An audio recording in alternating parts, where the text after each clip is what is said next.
أعوذ بالله من الشيطان الرجيم. بسم الله الرحمن الرحيم. يا أيها النبي لم تحرم ما أحل الله لك تبتغي مرضات أزواجك والله غفور رحيم. وصلی اللہ علی النبی الکریم. سورۃ التحریم. اس سورت کا تعارف ہے التحلیلات الالہیہ. سورۃ الطلاق کا تعارف تھا التحریمات الالہیہ، جبکہ سورۃ التحریم کا تعارف ہے التحلیلات الالہیہ. اس میں وہ چیزیں زیادہ بیان کی گئیں جو کہ تحلیل چاہتی ہیں، یعنی وہ تمہارے لیے حلال ہیں، اور اس کے رنگ میں ایک اور بھی چیز بیان کر دی کہ وہ تمہارے لیے کس انداز میں حلال ہیں. مثلا فرمایا تحلیل حرمات الکفار والمنافقین وتغلیظ علیہم، کہ یا ایھا النبی جاہد الکفار والمنافقین واغلظ علیہم. کافروں کی جو عزتیں ہیں، کافروں کے جو اموال ہیں، کافروں کے جو کرسیاں ہیں، ان کے دبدبے اور ان کی جاہ ہے، وہ چونکہ اللہ کی زمین پر فساد کر رہے ہیں، اور وہ منافقین دین اسلام کے لیے نقصان میں کوشاں رہتے ہیں، تو لہذا اب یہ حلال ہو گیا ہے کہ ان کے ساتھ جہاد کریں، ان کی کسی بھی اس عزت کا خیال نہ کریں. اللہ نے ان کو کوئی عزت نہیں دی، اور حتیٰ کہ ان پر سختی کریں. تحلیل حرمات الکفار والمنافقین والتغلیظ علیہم، اور تحریم حرمات المؤمنین وتوبتہم، اور جو مومن ہیں ان کی عزتیں، ان کے ناموس، ان کے گھر، حتیٰ کہ اپنے گھر تک کی عورتیں، ان کے ساتھ ان کی حرمت کا بڑا احترام کرنا ہے. اور ان کو توبہ کا بھی درس دیا کہ مومنوں، جب تمہاری شان اعلیٰ ہے، عمدہ لوگ ہو، تمہاری عزت کرنے کو اللہ نے حلال کیا ہے، جس طرح کے کافروں کو بے عزت کرنے کو اللہ نے حلال کیا ہے.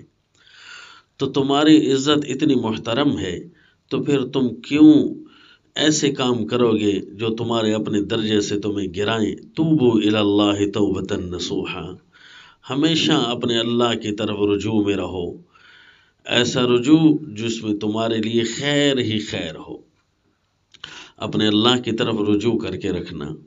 تو یہ صورت تحلیلات الالہیہ ہے. شروع میں فرمایا جب اللہ نے ایک چیز حلال کی ہے میرے پیغمبر، لم تحرم، آپ اس کو کیوں روکیں گے؟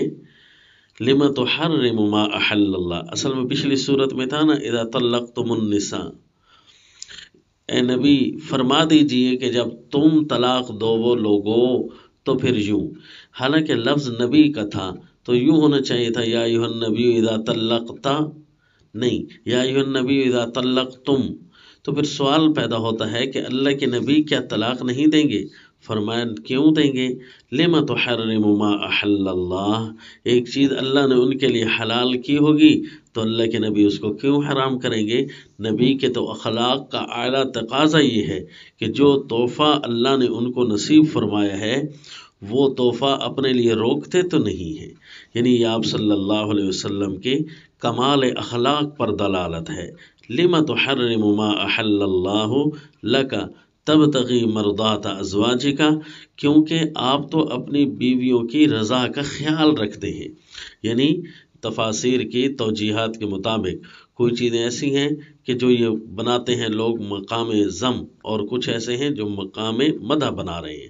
تو مضمون صورت کے مطابق یہ مقام مدح بنتا ہے تبتغی مرضات ازواجک واللہ غفور الرحیم، اور جو اپنی بیویوں کی رضا کو چاہتا ہے، یعنی ان کو خوش رکھنا چاہتا ہے. جس طرح کہ سورہ البقرہ میں اللہ نے زوجین کے حقوق میں کئی زیادہ تاکیدات فرمائی ہیں کہ ایک دوسرے کا خیال کر کے رکھو، ایک دوسرے کا خیال کر کے رکھو۔ تو واللہ غفور الرحیم، اور اللہ معاف کرنے والے اور رحم کرنے والے اسی وجہ سے تو ہیں نا کہ جو اپنے ماتحت کے ساتھ عمدہ اخلاق کے ساتھ رہتا ہے اور ان کی خوشنودی خوشیاں ان کو دے کر رکھتا ہے تو اللہ بھی دوسرے کو معاف کرتے ہیں، اس کی کوتاہیاں معاف کریں گے، اس کی کمیاں معاف کریں گے۔ اگر رسول اللہ صلی اللہ علیہ وسلم ہیں تو ان کے خلاف اولا ہونا وہ بھی اللہ کریم معاف کرتے رہیں گے، حتیٰ کہ رسول اللہ صلی اللہ علیہ وسلم کوئی کام ایسا نہیں تھا جو غلط کرتے، نعوذ باللہ، یا کوئی الزام ہوتے تو وہ مٹا دیتے اللہ کریم۔ واللہ غفور الرحیم۔ قد فرض اللہ لکم تحلۃ ایمانکم، یہ اب امت کو خطاب ہے کہ امت اگر کوئی اللہ کے نام کے عوض اگر کوئی چیز حرام کر بیٹھے، یہ اصل میں خطاب اسی سورۃ البقرہ کے حقوق کا ہے کہ جس میں اللہ نے ازواج کے بارے میں تاکیدات کثیرہ فرمائی تھیں، اور اس میں یہ بھی فرمایا تھا لا تجعلوا اللہ عرضۃ لایمانکم ان تبروا وتتقوا وتصلحوا بین الناس، کہ اللہ کا نام لے کر کہیں کسی کو ایسا نشانہ نہ بنا لینا کہ کہیں کسی کے ساتھ احسان نہ کرو، اللہ کا نام استعمال کر کے احسانات کو روکا نہ کرے۔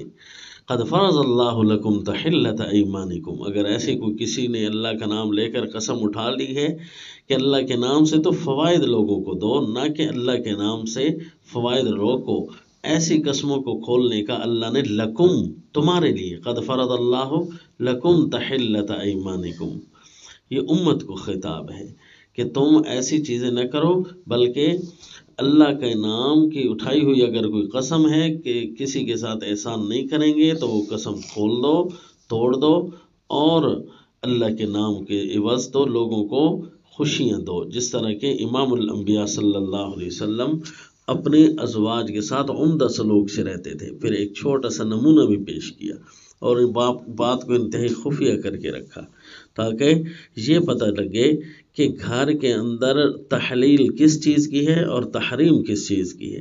پچھلی صورت میں گھر کی تحریمات بیان ہوئی نا، تو اس صورت میں تحلیلات بیان ہو رہی ہیں کہ وہ چیزیں جو اللہ نے تمہارے لیے حلال کر کے رکھی ہیں ان کو خواہ اپنے لیے روکو نہیں، اور اگر کوئی اتار چڑھاؤ ہو بھی جائے تو اللہ کی طرف پھر واپس آ جاؤ، رجوع کرو، توبوا الی اللہ، اور خوشیوں میں اور ایک دوسرے کو راضی رکھنے میں اس بات کا ضرور خیال رکھنا کہ کافروں اور منافقوں کی طرح نہ ہو جانا کہ وہ پھر اللہ کے احکام کو ہی بھول گئے، نہیں، اللہ کے احکام کے تحت ایک دوسرے کو راضی رکھنا ہے۔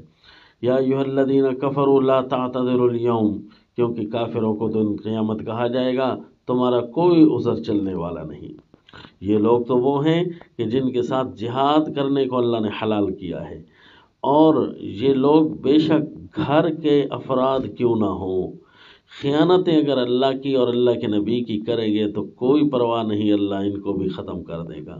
اسی لیے سیدنا نوح علیہ السلام اور سیدنا لوط علیہ السلام کی بیویوں کے احوال بھی بیان کیے۔ پھر ان کی خوشنودی نہیں چاہنی جو دین کے خلاف بیوی ہو جائے تو، اور اگر بیوی ہو فرعون کی اور وہ ایمان لے کر آئے تو وہ سب سے عمدہ ہو گئی ہے۔ پھر اللہ کریم نے اس کی جو عزت بیان فرمائی ہے کہ نعوذ باللہ انبیاء کی بیویوں نے جب اپنے شوہروں کی خیانت کرنی شروع کی، انا للہ، سیدنا نوح علیہ السلام اور سیدنا لوط علیہ السلام کی بیوی، ان کے اللہ کو کوئی پرواہ نہیں، فخانتاہما فلم یغنیا عنہما من اللہ شیئا وقیل ادخلا النار مع الداخلین، ان کو کہا گیا قرآن میں ہے کہ دونوں آگ میں داخل ہو جاؤ، اللہ یعوذ باللہ۔ اور سیدنا موسیٰ علیہ السلام پر ایمان لانے والی بی بی آسیہ، وہ اگرچہ فرعون کی بیوی ہے لیکن فرمایا کہ مومنو تمہاری خوشی کے لیے اسی کی مثال بیان کی جا رہی ہے۔ تو یہ دیکھو ان کی عزت کرنا حلال ہے، کافروں کی عزت کرنا حلال نہیں ہے، بلکہ ان کے لیے تو جہاد کرنا حلال ہو گیا ہے۔ تو اس انداز میں عجیب طریقے سے اس صورت کو بیان کیا، جو دیکھے کہ میں ایک ایسی صورت پڑھوں کہ ہمارے لیے ہمارے معاشرے میں کیا کیا حلال کیا گیا ہے، اس کو چاہیے کہ معاشرت کے حساب سے تحلیلات کو دیکھنے کے لیے سورۃ التحریم پڑھے۔ وما علینا الا البلاغ۔